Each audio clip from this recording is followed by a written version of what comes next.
Good morning. രാവിലെ എഴുന്നേറ്റ ഉടനെ ഒരു ദിവസം വെറുതെ അങ്ങോട്ട് സ്റ്റാർട്ട് ചെയ്യാൻ എനിക്ക് പറ്റില്ല കേട്ടോ. കൃത്യമായിട്ടുള്ള ഒരു ഡേ പ്ലാനർ എൻ്റെ കയ്യിൽ എന്നും ഉണ്ടാവും. അതിനുവേണ്ടി ഞാനൊരു 10-15 മിനിറ്റ് ചിലപ്പോൾ ഇരിക്കാറുണ്ട്. രാവിലെ എഴുന്നേറ്റ പാടെ കുത്തി കുറിക്കാൻ എടുക്കും കുറേ നേരം എന്ന് പറഞ്ഞ് എൻ്റെ വീട്ടിൽ കളിയാക്കാറുണ്ട് കേട്ടോ. പക്ഷേ എൻ്റെ അടുത്ത് ഒരാൾ എന്തെങ്കിലും സഡൻ പ്ലാനൊക്കെ പറഞ്ഞു കഴിഞ്ഞാൽ എനിക്കൊന്നും ആലോചിക്കാതെ എസ് പറയാൻ പറ്റില്ല. കാരണം ഓൾറെഡി എൻ്റെ ദിവസം വെൽ പ്ലാൻഡ് ആയിരിക്കും. നിങ്ങൾ എങ്ങനെയാണ് ഒരു ദിവസം സ്റ്റാർട്ട് ചെയ്യാറ്? വിത്തൗട്ട് എനി പ്ലാൻ ആണോ, അല്ലെങ്കിൽ കൃത്യമായിട്ട് പ്ലാൻ ചെയ്തിട്ടാണോ എന്നൊക്കെ ജസ്റ്റ് ഒന്ന് കമൻറ്റ് ചെയ്യണേ.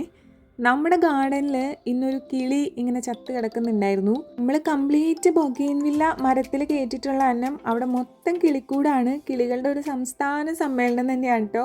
ഞാൻ നല്ലപോലെ എൻജോയ് ചെയ്യാറുണ്ട്. രാവിലെ എഴുന്നേൽക്കുമ്പോൾ അതുങ്ങളിങ്ങനെ തത്തി നടക്കുന്നതും അതുങ്ങളുടെ കലപില ശബ്ദമൊക്കെ എനിക്ക് നല്ല ഇഷ്ടമാണ്. രാവിലെ അതിനകത്ത് നിന്ന് പറഞ്ഞാൽ ചത്ത് കിടക്കുന്നുണ്ടപ്പോൾ ചെറുതായിട്ടൊന്ന് ഡള്ളായിരുന്നു. നമ്മുടെ മൾബറി ബാക്ക് ടു ട്രാക്ക് ആയിട്ടുണ്ട്. കാരണം ഇടയ്ക്കൊക്കെ ഇപ്പോൾ മൾബറി കിട്ടുന്നുണ്ട് കേട്ടോ. ഒരു പോസ് ഇട്ട് നിർത്തിയേക്കുമായിരുന്നു. അപ്പോൾ ഇപ്പോൾ വീണ്ടും കിട്ടി തുടങ്ങി. അപ്പോൾ എല്ലാവർക്കും ഹാവ് എ നൈസ് ഡേ.